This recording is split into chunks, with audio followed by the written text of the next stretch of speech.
الحمد لله. ايه قصتها بقى دي؟ هنشوفه مع بعض ايه قصتها. بس لازم نقول الحمد لله. في اطار كشف ملابسات ما تم تداوله بعض المواقع التواصل الاجتماعي باحد البرامج التلفزيونية بشأن ادعاء احدى السيدات اصابتها بامراض سرطانية على خلاف الحقيقة، وجمعها مبالغ مالية على سبيل التبرعات من المواطنين بالإسماعيلية.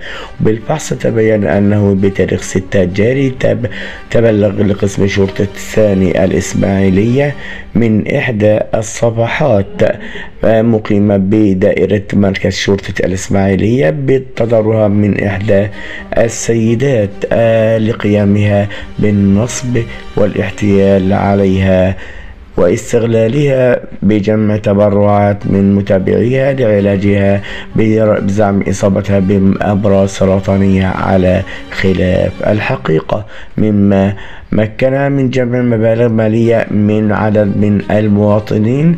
نتيجة لذلك أمكن ضبط المشكوك في حقها ربة منزل مقيمة بدائرة قسم شرطة ثاني الإسماعيلية، وبموجتها أقرت بقيامها بنشر مقاطع فيديو على صفحتها بمواقع التواصل الاجتماعي لجمع تبرعات مالية من المواطنين لمساعدتها في العلاج عقب شعورها بآلام ظنت أنها أورام سرطانية، ولم تقدم أي مستندات تدعم أقوالها. الحمد لله إن ربنا تم اتخاذ الإجراءات القانونية، وتولت النيابة العامة التحقيق في ذلك. ربنا ريحنا منهم ومن أشكالهم.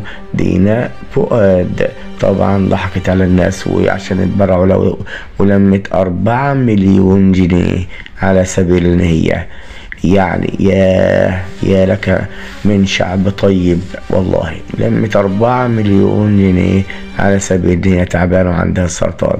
لا حول ولا قوة الا بالله. ما تنسوش بعد تعملوا اشتركوا معنا في القناة.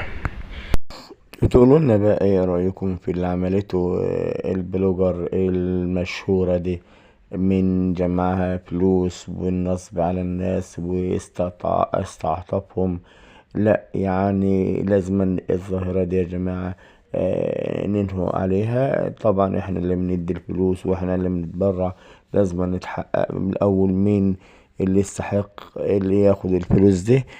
في ناس تانية كتير محتاجة وتستحقها، لا يسألون الناس إلحافا، تحسبهم يعني إنهم أغنياء من التعفف.